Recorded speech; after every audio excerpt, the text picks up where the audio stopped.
আচ্ছা, প্ৰথমতে আমি সদৌ অসম অনুসূচিত জাতি ছাত্ৰ সন্থাৰ মজিয়াৰ পৰা বৰ্তমান শাসনাধিষ্ঠ চৰকাৰখনক ধন্যবাদ জনাইছো। কাৰণ একেবাৰে শেহতীয়াকৈ এই শাসনাধিষ্ঠ চৰকাৰখনে দুৰ্নীতিৰ বিৰুদ্ধে শূন্য সহনশীলতাৰ যি নীতি, সেই নীতিটো প্ৰকাশ কৰিছে।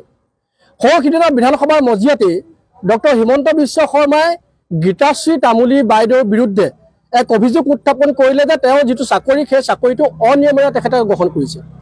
আৰু তাৎক্ষণিকভাৱে গীতাশ্ৰী তামুলী বাইদেউ অতি সৎ সাহসিকতাৰ পৰিচয় দি তেখেতে প্ৰত্যাহ্বান জনাই পিনি তেখেতৰ দুৰ্নীতি যি হৈছে বুলি অভিযোগ আছে, সেই অভিযোগৰ বিৰুদ্ধে তদন্ত ঘোষণা কৰিবৰ কাৰণে বা তদন্ত ল'বৰ কাৰণে মুখ্যমন্ত্ৰী ডাঙৰীয়াক আচলতে আহ্বান জনাইছে।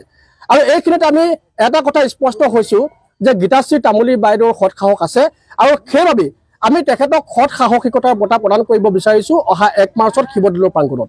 আৰু এই বঁটা এইকাৰণে প্ৰদান কৰিব বিচাৰিছোঁ কাৰণ তেওঁৰ দ্বাৰা অনুপ্ৰাণিত হৈ যাতে বাকী যিসকলৰ বিৰুদ্ধে অভিযোগ আছে, যেনেদৰে আপুনি ধৰি লওক ডক্টৰ হিমন্ত বিশ্ব শৰ্মাৰ পত্নী ৰিণিকী ভূঞা শৰ্মা, তেখেতৰ বিৰুদ্ধে বিভিন্ন ধৰণৰ অভিযোগ আছে।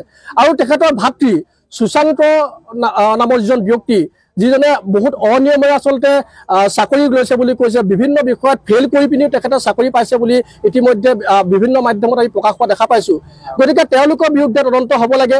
বিশ্বজিৎ ফুকন সৰুপথাৰ সমষ্টিৰ বিধায়ক, তেখেতৰ পৰিবাৰৰ বিৰুদ্ধে অভিযোগ উত্থাপন হৈছে, তেওঁলোকৰ বিৰুদ্ধে তদন্ত ঘোষণা হ'ব লাগে। আৰু হিমন্ত বিশ্ব শৰ্মাই যদি এই কামখিনি কৰিব পাৰে, তেতিয়াহ'লে আমি জানিম যে এই চৰকাৰখনে সঁচাকৈয়ে দুৰ্নীতিৰ বিৰুদ্ধে শূন্য সহনশীলতাৰ নীতিত অটল হৈ আছে।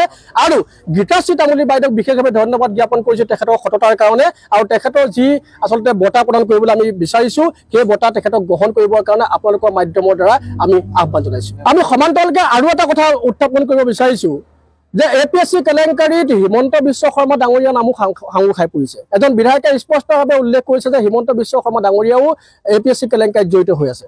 গতিকে আমি আহ্বান জনাইছোঁ যে তেখেতৰ বিৰুদ্ধেও তদন্ত ঘোষণা হ'ব লাগে, আৰু এই যি আচলতে সততা, এই সততাটো হিমন্ত বিশ্ব শৰ্মাই নিজে পৰিচয় দিব লাগে।